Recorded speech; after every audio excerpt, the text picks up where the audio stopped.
Umunyamakuru Dieudonne Niyonsenga uzwi nka Cyuma Hassan yagejejwe mu cyumba cy'urukiko yambaye impuzankano y'iroza iranga abafungwa.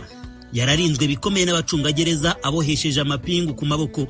Umwitegereje mu gihagararo no kwisura arakomeye, ariko ibyo avuga ku mibereho ye yo mu munyururu byo byumvikanisha ikinyuranyo. Nta munyamakuru wari yemerewe gufata amajwi cyangwa amashusho mwiburanisha.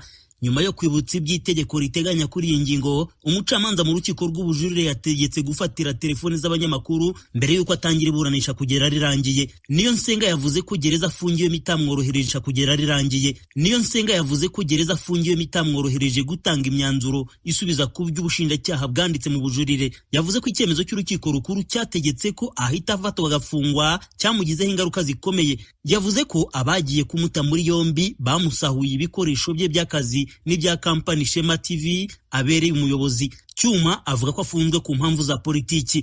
Niyonsenga yabwiye urukiko ko afungiwe ahantu yise mu mwobo. Ati iyo mpabonye nibaza icyo naba naragomeyeho iki gihugu.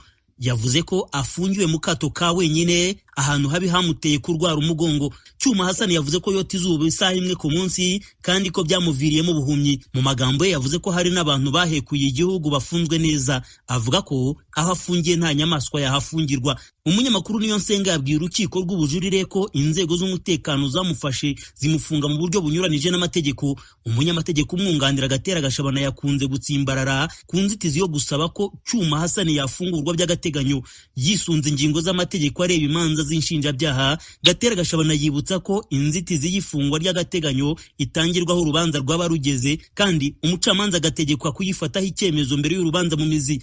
N'inzitizi urukiko rwamwangiye ko ayisobanura kuko yunganira yasabaga gusubika urubanza ku mpamvu z'uko nta ntege afite zo kuburana. Urukiko ruvuga ko umunyamategeko Gashabana yatanze inzitizi zakererewe bituma n'uruhande baburana rutabasha kugira icyo ruyisubizaho mu nyandiko. Ubushinjacyaha buhagarariwe na Bwana Faustin Mutunzi buvuga ko bwatunguwe n'inzitizi yazanywe na Gatera Gashabana. Bwavuze ko butiteguye kugira icyo bwayisubizaho busaba umwanya uhagije wo kwitegura.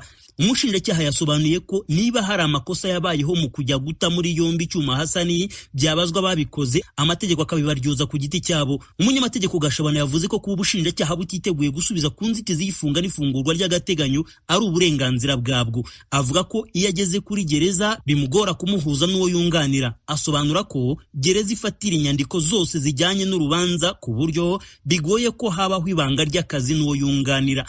Umunyamakuru Niyonsenga yabwiye urukiko ko afite imyanzuro yakoze isubizi y'ubushinjacyaha, ariko gereza yanze kumufasha kuyigeza ku rukiko mu buryo bw'ikoranabuhanga. Iyo iraza yiyongera ku y'umunyamategeko umwunganira yasubije ku bujurire bw'ubushinjacyaha. Yakunze gutinda ku buryo yafashwemo yita ko bunyuranije n'amategeko n'uburyo afunzwemo. Urukiko rwamusubije ko byinshi avuga ntaho bihurira n'urubanza rw'ubujurire baburana. Byarangiye urukiko rufashe umwanzuro wo gusubika urubanza. Rwategetse ko Cyuma Hassan n'umwunganira bahuza imyanzuro yabo bakayigeza ku rukiko, ni nabwo ubushinjacyaha buzagira icyo buyisubizaho. Umucamanza kandi nubwo yavuze ko ibivugwa na Cyuma bigoye kwemeza ukuri kwabyo, yahamagaye uwari ukuriye itsinda ririnda Cyuma ategeka ko gereza imworohereza akagira uburenganzira nk'ubw'abandi bafungwa. Umunyamakuru Niyonsenga yajuririye igihano cy'igifungo cy'imyaka 7 n'ihazabu ya miliyoni 5 z'amafaranga. Ni nyuma y'uko mu mpera z'umwaka ushize wa 2021 urukiko rukuru rumuhamije ibyaha bine byo gukora no gukoresha impapuro mpimbano, kwiyitirira umwuga w'itangazamakuru, gukoza isoni abayobozi n'abashinzwe umurimo rusange w'igihugu. N'icyaha umucamanza yamuhamije atarakiregewe kandi cyarakuwe mu mategeko kuva mu mwaka wa 2019. Urukiko rw'ubujurire rwavuze ko kuba impande zombi zarakijuririye nta maka kigomba guteza kuko ababuranyi bombi bakivugaho rumwe. Cyuma yasoje asaba ko yarekurwa akabasha kwivuza, ariko ubushinjacyaha bwo busobanura ko urwego rw'amagereza ari rwo rugomba gukurikirana ubuzima bwe. Iburanisha rizakomeza ku itariki ya 25 z'uku kwezi. Ahagira ubusajwi ry'Amerika.